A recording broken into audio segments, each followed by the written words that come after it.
Aquí estuvo Heliópolis, la vieja ciudad de On, donde, según se dice, se levantó el primer templo de Egipto cuando el país emergió de las aguas después del diluvio.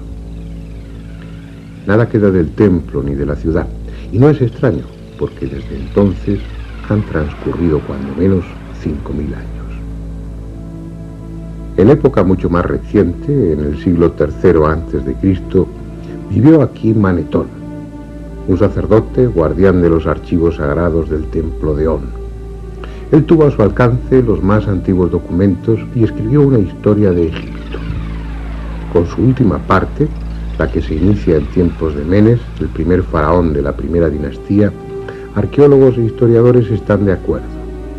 Pero lo que, según Manetón, sucedió antes de esa historia conocida de Egipto, solo los más románticos pueden aceptarlo, porque este sacerdote historiador, que pudo consultar los más viejos archivos, afirmó que antes de la primera dinastía hubo otras 6 cuyo reinado duró 24.925 años.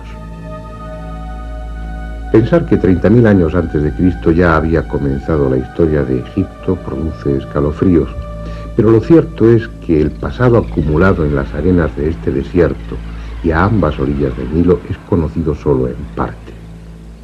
De forma misteriosa, surgió de repente una cultura perfectamente desarrollada. Donde solo había nómadas viviendo en plena edad de piedra, apareció bruscamente una civilización de hombres, astrónomos, arquitectos, matemáticos, médicos, escribas, hombres que levantaron pirámides y templos de singular belleza miles de años antes de Cristo. Ciencia antigua, dioses que ya eran viejos antes de que nacieran los que ahora se veneran, todo cabe en esta tierra y en los milenios que duró su historia. Todo menos una construcción singular, una montaña artificial que alguien levantó para desafiar al tiempo y dejar a los hombres del futuro un legado que fuera la síntesis de todo el conocimiento. Una colosal pirámide que encierra en sí misma todos los misterios.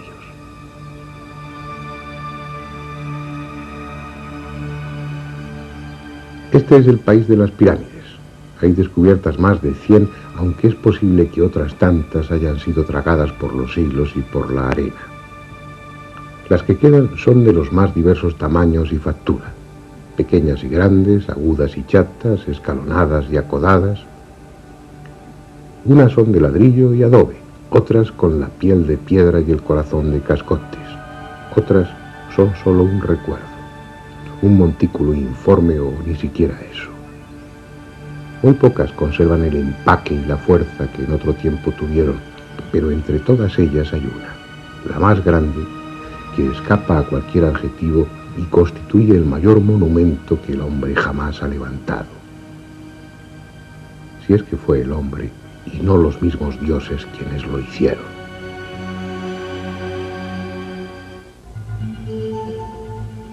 A 12 kilómetros de la moderna ciudad de El Cairo y a orillas del desierto libio hay una meseta llamada de Giza. Tiene apenas 40 metros de altura, los justos para dominar los frondosos palmerales de la ribera occidental del Nilo. La suave pendiente que llega hasta el promontorio ha sido recorrida por millones de personas, viajeros, curiosos, peregrinos, sabios, místicos, aventureros. Todos ellos atraídos por el misterio que rodea a este edificio singular. Más de 2,5 millones de bloques de piedra que pesan entre 2 y 60 toneladas cada uno. Para transportar toda esta piedra harían falta 800.000 camiones de gran tonelaje. Uno a continuación de otro, esos camiones formarían una fila que llegaría desde Madrid hasta los confines de Siberia. En su base cabrían 8 campos de fútbol y su altura es la de un edificio de 50 pisos. Lo extraordinario, lo increíble, como veremos a lo largo de estos documentales, es que a pesar de su abrumadora masa, de sus gigantescas proporciones, sus errores de nivelación, de orientación, de simetría o de angulación se miden por milímetros. No solo es la obra más colosal que levantó el hombre, sino también la más perfecta. En la misma meseta de Giza y al lado mismo de la Gran Pirámide hay otras 3. La de Kefren, ligeramente más pequeña, que conserva en su cumbre parte del revestimiento original, y la de Micerinos, de menor tamaño y algo más alejada de las otras dos. Aún hay 6 pirámides más, tan pequeñas en relación con las otras que se las conoce como pirámides satélites. 3 están situadas al este de la Gran Pirámide y se dice que sirvieron de sepultura a la familia de Keops. Las 3 restantes, frente a la cara sur de Micerinos, completan junto con la Esfinge el complejo monumental de Giza. La cita obligada para todos aquellos que sienten inquietud por el pasado, el punto de destino al que acuden turistas desde las partes más lejanas del mundo. Se harán fotografías ante ella y luego recorrerán su interior. Unos saldrán impresionados, otros jadeantes por el esfuerzo, los más respirando ansiosamente tras la sensación de claustrofobia que se experimenta en los angostos túneles y pasillos. Pero pocos, muy pocos, saldrán con la conciencia de haber estado en las entrañas mismas del misterio. Pocos, muy pocos, sabrán que han visitado un monumento que, pese a su rotunda solidez, es imposible que esté ahí. Este interés hacia la Gran Pirámide, que mueve a viajeros a recorrer miles de kilómetros para visitarla, no es una moda de estos tiempos. En todas las épocas han llegado hasta aquí sabios y curiosos tratando de descubrir su secreto. Heródoto, el célebre historiador griego, dejó escritas sus impresiones sobre la Gran Pirámide. Estuvo aquí hacia el año 440 a.C. y dio detalles sobre la construcción que hoy ya no están a nuestro alcance. Por ejemplo, contó que las caras de la Gran Pirámide estaban cubiertas de escritura, unos signos de los que ya nada se sabe. Abd al-Latif, un historiador árabe del siglo XIII, también se refirió a esa escritura. Dijo que en las 4 caras de la pirámide había un número tan grande de inscripciones que con ellas podrían llenarse 10.000 páginas.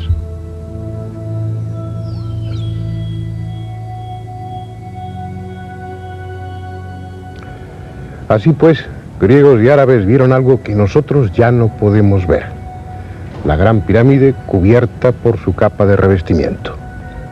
Mírenla ahora de lejos. Sus caras parecen uniformes.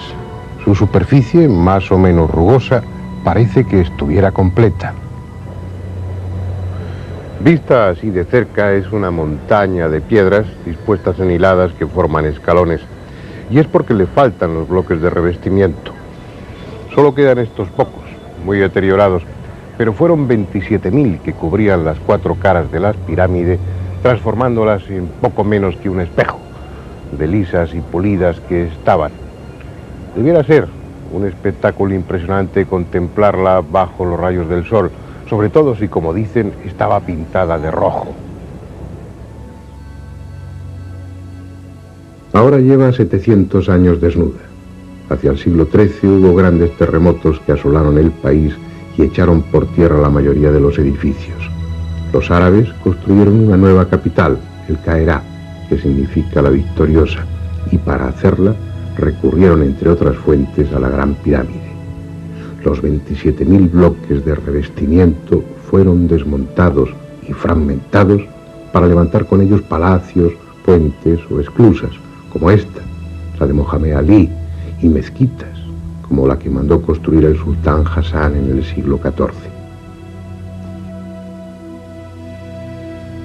Con el transcurso de los años, la Gran Pirámide vio desaparecer los 70.000 metros cuadrados de revestimiento que la cubrían.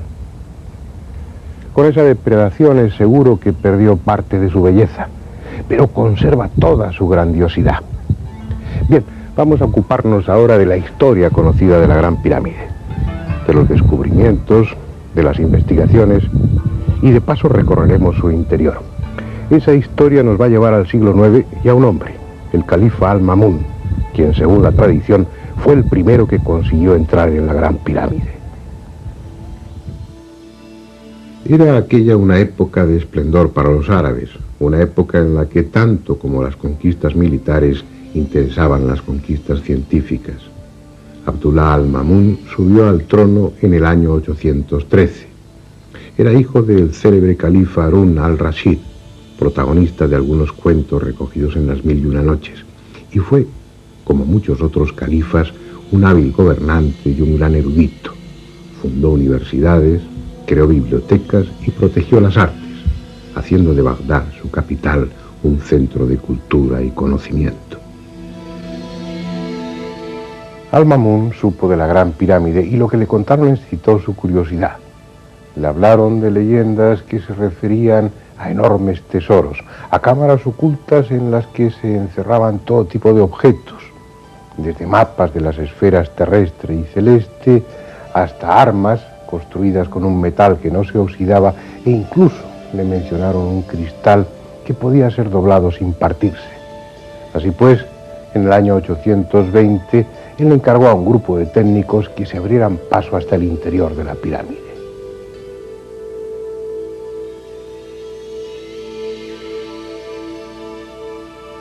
El resultado fue esta galería por la que hoy entran los turistas. Una mina que, rompiendo las piedras, penetra 38 metros en dirección norte-sur, evita los bloques de piedra con los que se cegaba la entrada al canal ascendente y llega hasta este.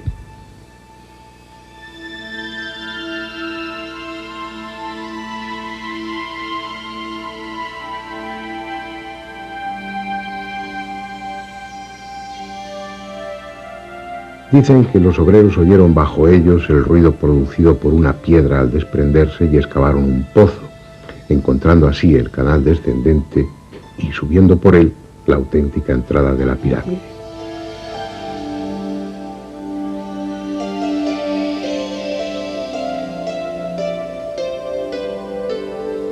Lo cierto es que, aunque la tradición afirma que el túnel atribuido a Al-Ma'mún fue practicado por el azar, nadie puede creerse que por casualidad perforasen en la dirección correcta, a la altura correcta, que por casualidad evitasen los bloques que taponaban el canal ascendente y que por casualidad hiciesen un pozo que fuese a dar justamente al canal descendente.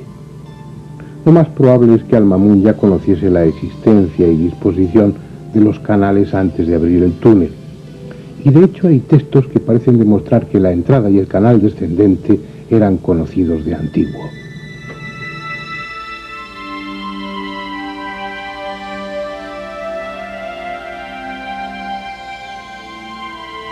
Estrabón, en el año 24 a.C., escribió que a cierto nivel, sobre uno de los lados de la pirámide, hay una piedra que puede retirarse y deja ver la entrada de una galería o siringa que termina en la tumba. Según Estrabón, el pasaje era angosto y bajo, de menos de 1,20 metros de ancho y de alto. Ese pasaje descendía a 114 metros hasta una cámara excavada en la roca viva a 46 metros por debajo de la base de la pirámide. Esa cámara estaba medio llena de agua infestada y de sabandijas. Los datos que proporciona Estrabón son tan próximos a la realidad que no cabe la menor duda de que él conocía la auténtica entrada a la pirámide, esta precisamente donde estamos. También hablan de ella Heródoto y Plinio, aunque con menos detalle, pero mencionan la entrada, el túnel descendente y la cámara que hay al final de él.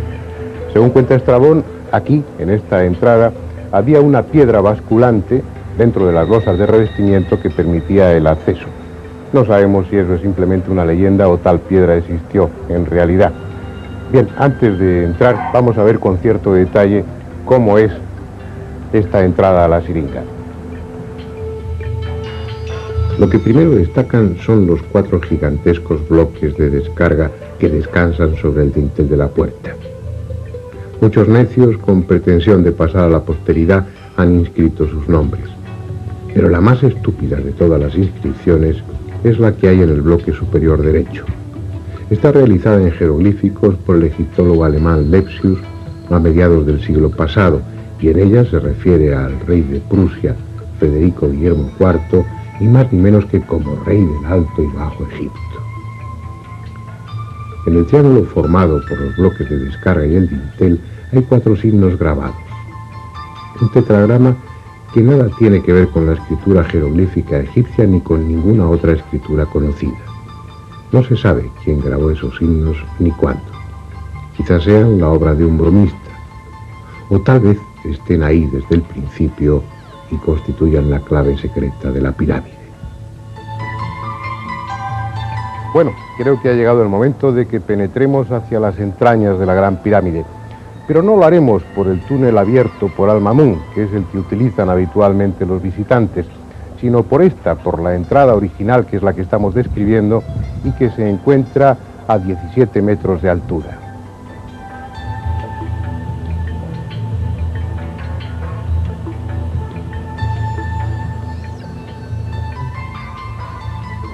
Hay dos barandillas, una a cada lado, y en el suelo un entarimado con tablas transversales para facilitar el descenso. Al objeto de que tengan ustedes claro dónde nos encontramos en cada momento y cuál es el recorrido de los túneles, iremos insertando un esquema con la posición en la que nos hallamos en cada instante. Vamos para allá.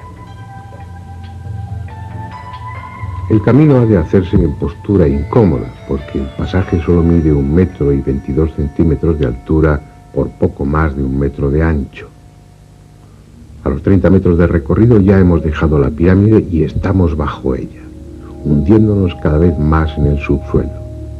Ese canal descendente tiene en total 105 metros y 15 centímetros de longitud, y estamos a más de 30 metros por debajo del nivel de la meseta. Ya abajo del todo, al final del canal descendente, se abre un pequeño tramo horizontal aún más angosto.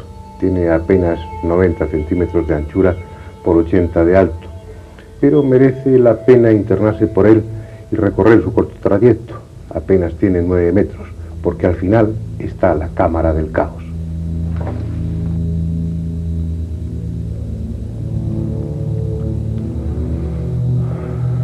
Estamos en la parte más profunda de la Gran Pirámide, en la cámara más recóndita, más subterránea. Está labrada en la roca viva y es por tanto una caverna artificial, aunque por su irregularidad, por su aspecto primitivo e inacabado, ha recibido diferentes nombres, entre ellos el de cámara inacabada o cámara del caos. Pero lo mejor será que ustedes y nosotros la veamos con detenimiento. La opinión de los arqueólogos es que se trata sencillamente de una cámara que quedó sin terminar intencionadamente. Aquellos que consiguieran dar con la entrada a la Gran Pirámide solo tendrían un acceso, el canal descendente por el que hemos bajado hace unos minutos. Al llegar aquí y encontrarse esta cámara subterránea sin terminar, los violadores de tumbas pensarían que ni la momia ni el ajuar funerario llegaron a ser depositados en la pirámide. Según ese criterio, estas masas de piedra a medio trabajar no tendrían función práctica alguna. Sin embargo, observen cómo paredes y techo están perfectamente labradas, respetando los mojones de piedra, obligando a los obreros a trabajar en unas condiciones excepcionalmente duras, arrastrándose por espacios de apenas 25 centímetros para labrar el techo. ¿Qué sentido tiene eso? Si lo que se pretendió era dar a la cámara el aspecto de inacabada sin más, ¿por qué no haber reducido la altura de esos bloques informes para trabajar en condiciones normales? Si lo hicieron así, tendrían sus razones, como las tendrían para abrir ese túnel enfrente del que sirve de entrada y que penetra 14 metros en dirección sur para terminar bruscamente. Las mismas razones que les llevaron a abrir este pozo cuadrado de 2 metros de lado y que apenas llegaba a 3 metros de profundidad, como el túnel de la pared sur, tampoco conducía a sitio alguno. El coronel Weiss, a mediados del siglo pasado, profundizó 9 metros más el pozo, buscando una posible cámara, pero no encontró nada. Hoy el pozo está lleno de arena y cascotes. Si el descenso por el estrecho canal era incómodo, la subida, superando los 26 grados y 34 minutos que tiene de pendiente, es aún más dura. De seguir todo el trayecto del túnel llegaríamos a la puerta exterior, pero si cuando hemos recorrido unos 85 metros nos detenemos, veremos la entrada original a otro pasadizo, el ascendente, cegado por grandes bloques de piedra. Debajo de este entablado hay 3 escalones en la piedra que se corresponden con la entrada al canal ascendente. Durante la construcción de los túneles y en las ceremonias previas al sellado de la pirámide, debía haber una rampa que facilitaba el acceso al canal ascendente todavía abierto. Llegado el momento, La rampa fue retirada y la entrada al canal ascendente cegada con 3 grandes bloques de piedra que se dejaron deslizar desde más arriba. Está claro que por aquí no podemos acceder al canal ascendente. Será preciso que salgamos al exterior y utilicemos, como el resto de los visitantes, el túnel abierto por Al-Mamun. En el esquema vemos como el túnel perfora la pirámide desde más abajo de la entrada original y, siguiendo un trayecto horizontal, evita los bloques que obstruyen el canal ascendente y llega directamente a este. El canal ascendente es algo más confortable que el descendente que antes recorrimos. Mide un poco más de 1 metro de ancho y tiene 1,20 m de altura. Es en sí mismo una obra perfecta de ingeniería. Sus medidas se mantienen constantes y exactas a lo largo de los 37,5 metros que mide en total. Las piedras de paredes, techo y suelo ajustan con precisión y están pulidas. Las del suelo no están a la vista porque se ha dispuesto una rampa de madera con travesaños para facilitar la subida, porque este túnel también tiene una importante pendiente, exactamente la misma que el canal descendente, 26 grados y 34 minutos. No es un camino fácil, pero merece la pena el esfuerzo porque al final de ese pasadizo está la gran galería. Estamos ya a 22 metros por encima de la base de la gran pirámide, donde se abre la entrada a otro túnel, esta vez horizontal. Veamos a dónde conduce. Se trata de un pasadizo relativamente cómodo que avanza en dirección norte-sur. Mide algo más de 1 metro de ancho y tiene una altura de 1,18 m. Cuando se han recorrido 28,5 metros, el suelo presenta un escalón de 52 centímetros y gracias a él se puede entrar casi erguido en la cámara que hay al final del túnel. La llaman la Cámara de la Reina. Es una amplia estancia rectangular construida con piedra caliza de Tura. Mide más de 5 metros por cada lado y el techo en forma de caballete alcanza los 6 metros en su parte más alta. Restos de pintura evidencian que esta cámara estuvo pintada originalmente de azul. No está muy clara su función, aunque la idea más extendida es que se trata del serdab, de la cámara secreta de la Gran Pirámide, en la que se conservaba el doble del faraón, una estatua probablemente de basalto, con sus facciones, a las que se le había dado vida mediante los ritos isíacos de apertura de ojos y de boca. Esa estatua, ese doble del faraón, probablemente estaba aquí, en este nicho. Si ustedes observan, hay un túnel abierto en el fondo, pero que no corresponde a la obra original. Fue abierto por Weiss y profundiza unos 15 metros sin llegar a sitio alguno. Pero hay otro detalle también importante en este nicho. En la parte de arriba se ve claramente cómo no corresponde con lo que sería el centro lógico de la cámara, sino que está desplazado 60 centímetros. Y eso es con toda seguridad por una razón: para que el nicho y consecuentemente el doble del faraón, la estatua de basalto, quedase justamente en el eje de la Gran Pirámide, como así sucede. También, por delante del nicho, hay una serie de fracturas en la roca que indican que probablemente existió aquí un pequeño altar o una construcción ceremonial, pero todo eso son conjeturas. Los primeros viajeros que entraron en esta cámara dejaron escrito que estaba cubierta de escombros y que si hubo algún mobiliario original de esta cámara estaba totalmente destrozado e irreconocible. Pero hay otros 2 detalles muy interesantes en esta cámara: la existencia de 2 túneles o conductos, uno en la pared norte y otro en la pared sur, que no fueron descubiertos hasta 1872, y no fueron descubiertos por la sencilla razón de que estaban tapados, de que la piedra continuaba y la pared era perfectamente lisa. No podía adivinarse que detrás de la piedra existían estos 2 conductos. No se trata de canales de ventilación, puesto que estaban intencionadamente cerrados. La suposición es que se trataba de canales psíquicos, por los que el alma del faraón entraba a visitar a su doble, a esa estatua de basalto que antes mencionábamos. En cualquier caso, la realización de estos 2 conductos que suben, se extienden a todo lo largo de la pirámide perpendicularmente a las paredes norte y sur, La realización de estos túneles, insisto, es una demostración del nivel técnico y constructivo de aquellas gentes, puesto que los planos no pudieron modificarse en ningún momento, ya que los canales se fueron haciendo a medida que la construcción iba avanzando. Esa idea de que eran canales para el paso del alma del faraón del Ba es la idea más generalizada. Sin embargo, uno se pregunta, ¿para qué dos canales? ¿Acaso necesitaba uno para entrar y otro para salir? Y aún más, ¿para qué la existencia de los mismos canales? ¿Es que acaso el alma no puede atravesar la piedra? Porque el hecho es que estos agujeros estaban tapados con piedra. Por lo tanto, el alma no podría entrar ni salir. Y si podía atravesar la piedra, entonces ¿qué necesidad había de los canales? Tal vez simplemente señalaban un camino, pero si es así, ¿por qué abiertos al norte y al sur, cuando en la vida de Ultratumba precisamente las direcciones importantes son el este y el oeste?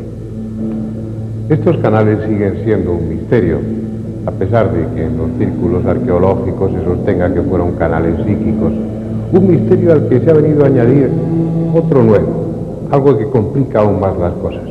En 1993, mientras se realizaban una serie de obras para mejorar la ventilación en el interior de la pirámide, el ingeniero alemán Rudolf Gattenbing tuvo la ocurrencia de introducir precisamente por este canal un pequeño robot provisto de una cámara de televisión. El robot ascendió sin problema durante los primeros 65 metros, pero llegado a ese punto tropezó con algo inesperado. Una puerta interrumpía su paso, una pequeña puerta en la que, a través de las imágenes que ese mismo robot grabó, parecen distinguirse dos pomos de cobre o de bronce de los que se desprende una estela de oxidación. ¿Qué hay detrás de esa puerta? Un secreto más de la Gran Pirámide. Bueno, ahora volvamos a ese punto en el que coincidía el canal ascendente con este otro horizontal que nos ha permitido llegar hasta la Cámara de la Reina.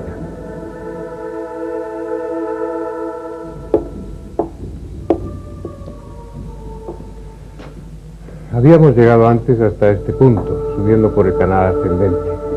Aquí se inicia la gran galería, pero nos hemos desviado para penetrar por este túnel que nos conducía hasta la Cámara de la Reina. Y lo hemos podido hacer porque ya no existe una supuesta losa que debía unir el canal ascendente con la gran galería.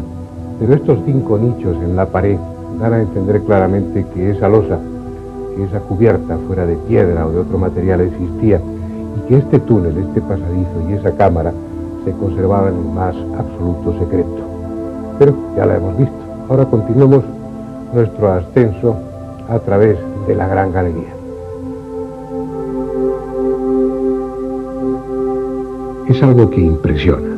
Mide casi 9 metros de altura y algo más de 46 metros de longitud. Sobre ella gravitan millones de toneladas de piedra. Y quizá fuera mejor no saberlo, porque ese peso llega a sentirse en el ánimo y lejos de tranquilizar al viajero, este amplio espacio de la gran galería parece agobiante y a punto siempre de derrumbarse. Sin embargo, no hay solidez más probada, porque permanece así, inalterable, desde hace quién sabe cuántos miles de años.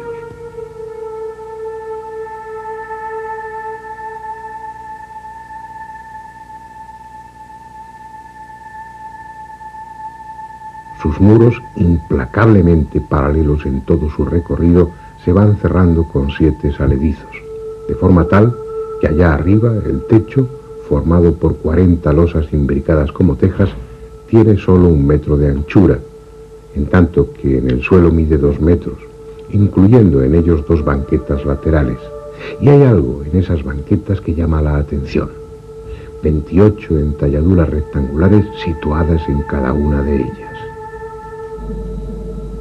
¿Qué son estos huecos? ¿Para qué sirvieron? Posiblemente para contener estatuas. Según dijo el historiador egipcio Manetón, Keops era el 28º rey de Egipto después de Menes, el fundador de la primera dinastía.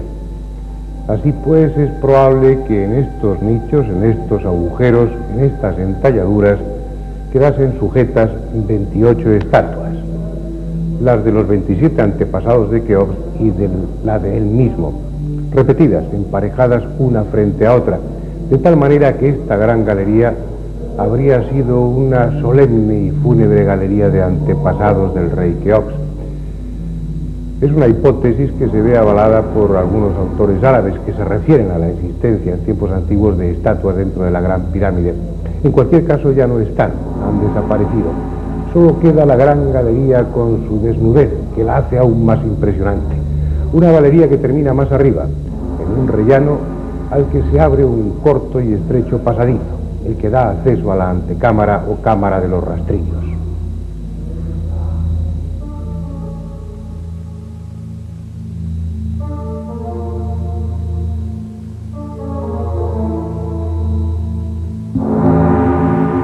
De todas las estancias de la Gran Pirámide, esta pequeña cámara es la que parece haber desempeñado una función más definida.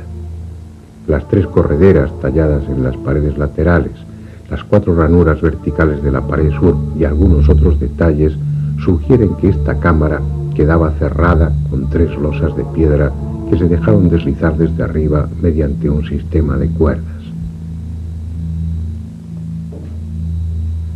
Cuando entraron los primeros profanadores, las losas habían descendido y estaban en su sitio, tapando el acceso a la cámara del rey.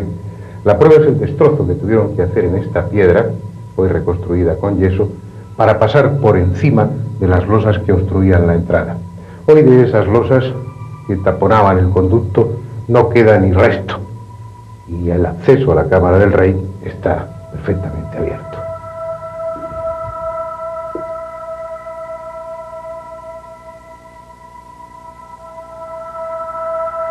Esta es la más célebre cámara de la Gran Pirámide. Mide más de 50 metros cuadrados y tiene casi 6 metros de altura. Está construida con bloques de granito rojo de Asuán y 9 colosales losas que pesan unas 400 toneladas constituyen el techo. Nada hay en ella, salvo este sarcófago de granito. A finales del siglo XVIII aún estaba la tapa rota y apoyada en la pared, pero hoy ni siquiera eso queda. Solo el cofre de piedra, roto en una de sus esquinas, y la desnuda estancia.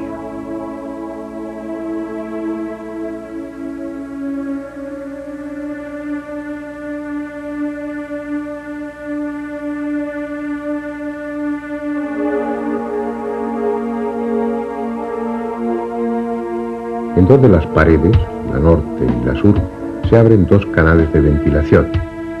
A diferencia de los que hay en la mal llamada Cámara de la Reina, estos sí tienen salida al exterior y hoy están dotados de 2 extractores de aire para renovar el ambiente y eliminar la humedad producida por los miles de turistas que la visitan.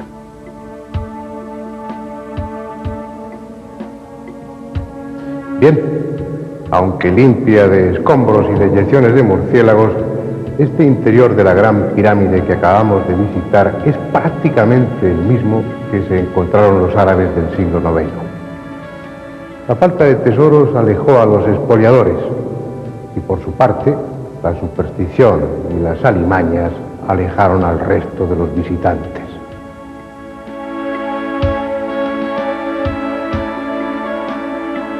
Más tarde, la demolición de toda la capa de revestimiento para abastecer de piedra a El Cairo supuso la acumulación de grandes cantidades de escombros. Por la entrada auténtica cayeron tanta arena y cascotes que el canal descendente quedó obstruido en un centenar de metros de su recorrido. El túnel inferior, el que abriera al Mamún, ni siquiera era visible porque el desierto y los escombros cubrían la pirámide hasta 10 metros de altura. Y así estuvo durante siglos, hasta el Renacimiento, época en la que volvió a renovarse el interés por las culturas antiguas y los pasadizos fueron de nuevo abiertos. Hubo otros visitantes y se produjeron nuevos hallazgos. En 1638 llegó hasta aquí John Greaves, astrónomo matemático y geómetra inglés.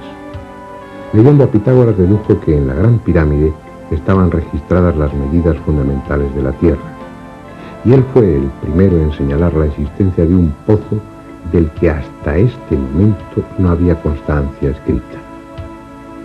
Un pozo que con toda seguridad ustedes no conocen. Vayamos de nuevo al interior de la pirámide para verlo. Estamos en la parte inferior de la Gran Galería. La ausencia de un sillar deja al descubierto un estrecho canal que desde hace muchos años está cerrado a los turistas y que por su trayecto casi vertical es conocido como el Pozo. Nunca hasta hoy había sido filmado, así que ustedes serán los primeros que pueden verlo, aunque parte de las imágenes carezcan de la necesaria calidad, porque el calor y la humedad dejaron fuera de uso la cámara profesional y fue preciso recurrir a otra pequeña cámara auxiliar. En realidad no es un pozo, sino un canal de 70 metros de longitud que, salvando un desnivel de 50 metros, comunica la Gran Galería con el canal descendente, muy cerca de la Cámara del Caos. La parte superior del peligroso canal está abierta en la mampostería de la Gran Pirámide y fue excavada cuando el monumento ya estaba construido. Su trazado, irregular y tortuoso, deja al descubierto las aristas de algún que otro bloque de piedra. No es un pozo que estuviera previsto en los planos de la pirámide. Fue excavado mucho después, con una intención que desconocemos.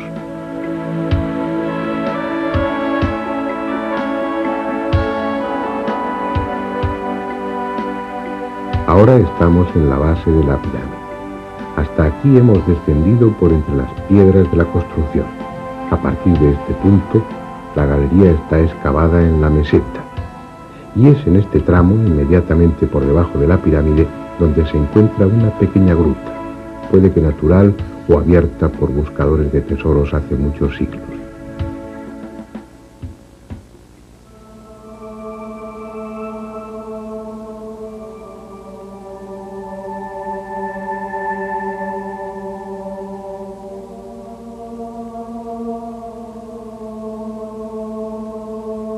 Otro detalle importante es la obra de mampostería, que indica que esta parte fue hecha en la época de la construcción de la pirámide. Probablemente este recubrimiento del pozo fue para impedir derrumbamientos, porque se corresponde con una zona de terreno poco firme, de argamasa y piedras casi sueltas. Más abajo ya no hay necesidad de muro alguno, porque el pozo se abre paso en la roca firme. Unos huecos en las paredes permiten apoyar apenas las puntas de los pies. El aire está enrarecido y el sudor termina por formar una compacta capa con el polvo y la arena desprendidos. No es un lugar agradable para pasear, pero nos hemos propuesto recorrer todos y cada uno de los huecos que hay en el interior de la Gran Pirámide. Por fin, el pasaje desemboca en la Siringa, en el canal descendente. La misión de este último trozo del pozo descendente, que desemboca precisamente aquí, parece clara, y era la de facilitar el descenso de los obreros desde la superficie para que así no se encontraran con los otros que iban trasladando escombros de canal descendente arriba. Después, en una fase posterior de la construcción de la Gran Pirámide, cuando se colocaron las primeras hiladas de piedra, ya de una forma inevitable quedó cerrado el pozo por su parte superior. ¿Quién perforó desde arriba, uniendo la Gran Galería con este antiguo pozo? ¿Para qué y cuándo? Son cuestiones no resueltas. En otro momento nos permitiremos especular sobre ello. Ahora es preciso que terminemos nuestro recorrido visitando otras cámaras a las que los turistas no tienen acceso, justo encima de la Cámara del Rey.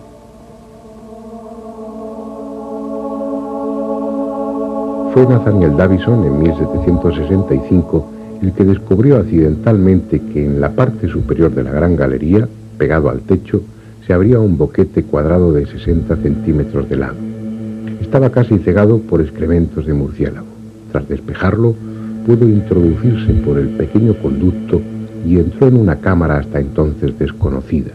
Una cámara cuyo suelo está formado por las losas que sirven de techo a la Cámara del Rey.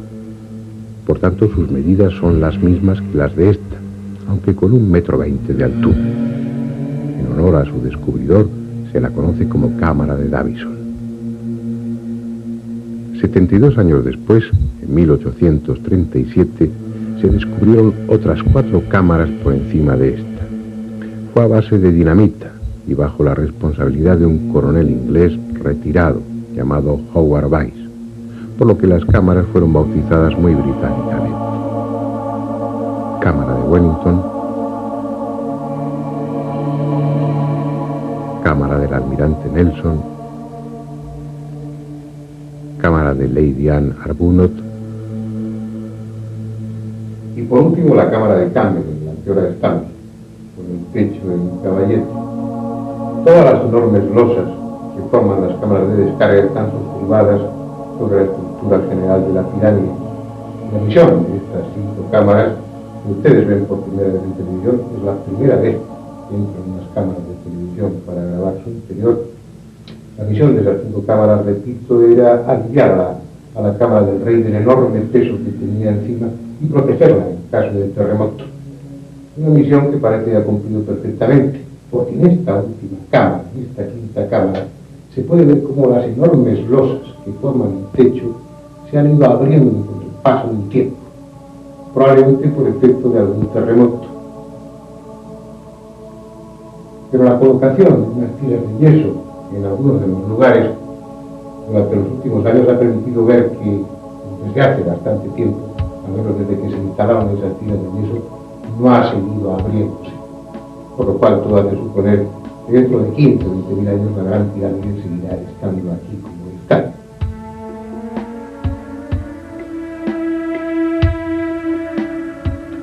Hay en esta 5ª cámara de descarga, la última, un elemento clave en la historia de la Gran Pirámide. Este cartucho, esta inscripción en la que, según algunos, está recogido el nombre de Keops.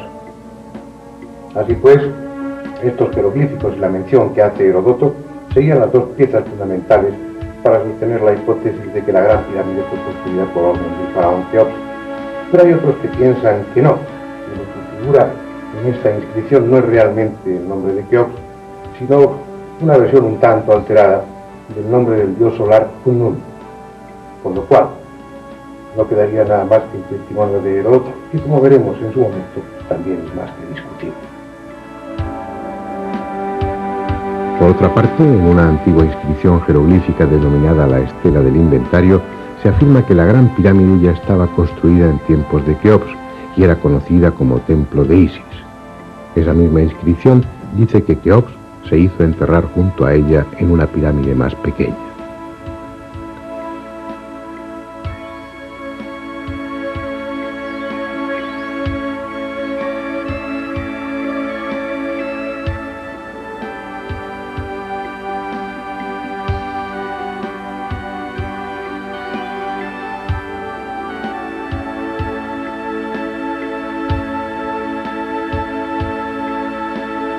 No es un tema resuelto. En otros capítulos intentaremos saber más sobre el origen de la Gran Pirámide, la técnica asombrosa que se utilizó en su construcción y las posibles funciones a las que estuvo destinada. Ahora se trataba de un recorrido por su interior, y ese recorrido termina aquí, en el más profundo de sus rincones y junto al más profundo de sus misterios, el que se refiere a la identidad de su constructor.